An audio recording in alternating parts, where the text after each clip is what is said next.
Ito pala yung nag-iisa naming madam. Napakaganda niyan mga bes. Kaya si boss talagang hindi na makitang tumingin pa sa iba. Joke lang. Nandito pa yung isang bossing namin. Boss. Sangot. Tapos siyempre kasama niya yung maganda niyang misis. Kaya boss, mag-iingat ka, hindi sa pagdadrive. Sasawa mo, baka mahuli. Mahuli na. So yun nga mga best, so bali nandito naman tayo ngayon sa resort na nirenta namin noong nakaraan. So yun, magandang araw mga best. So bali ngayon January 29. So nandito kami ngayon sa Triple H Beach Hunt Rental Resort. So bali sa mga gusto pa-reserve po pala, ito yung mga contact nila. So bali pangalawang beses namin dito pumunta ngayon, last year tapos ngayon. So mga bes, ipapakita ko sa inyo yung mga kwarto na sa mga accommodation nila mga bes. So tara. So yung una mga bes, so bali ito may concrete siya na kwarto. So bali ito yung kinuha namin isa. May lababo na siya, tapos ayan, may tubig kumpleto, tapos yung CR dun sa kabila. Papakita ko yun sa inyo. Ngayon ipapakita ko sa inyo yung pinakang kwarto nila. So bali ito siya mga best. Ayan, napakalawak niya oh. Yan. Yan. Tapos meron siyang sariling CR. Na pero may common naman dun sa labas. Tapos ito, may siya, double deck.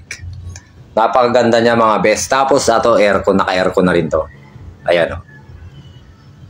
Tapos dito siguro kasya rito mga 4. So 4, dito 3, 7, 8, 9, 10. Mga 12 person siguro kasya dito mga best. So sunod naman natin mga best is yung nila, iba pang kinuha namin kubo naman yun mga best.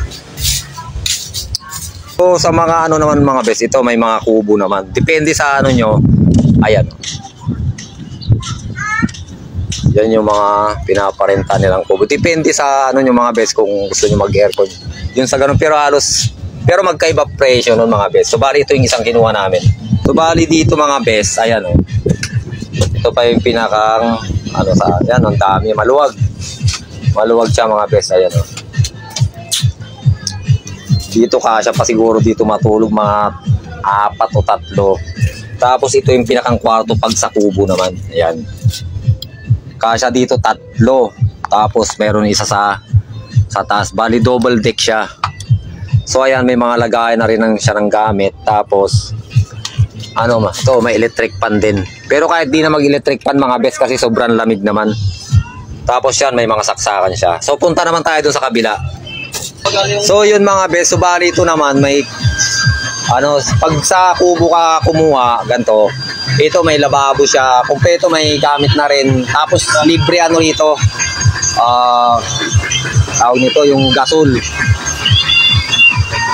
Tapos ang kagandahan dito mga best, pag nakuha mo tong pwesto na to is malapit siya sa dagat mismo. Kung dito sa bintana, tanaw na tanaw mo na. So ayan ayan, may bintana. Inarangan nila yan kasi pag gabi, sobrang lamig, pumapasok. Tingnan natin naman tong isang kwarto na to. So ito naman yung isa mga best Ito medyo maganda siya. Talagang sa mga naghahanap dyan, lalagay ko na lang sa comment section yung address, tapos yung contact number nila. Halos same lang din siya dun sa isa kanina. Ayan doon sa unang kubo. Tapos dito, ayan, double deck din siya. Ayan, tapos ito pala yung nag-iisa naming madam. Napakaganda niyan mga best.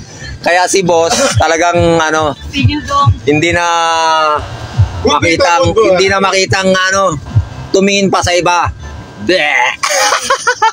Joke lang. Tapos naman mga best, ito yan may mga rito, may mga cottage. Depende, pili na lang kayo kung saan nyo trip, ganon.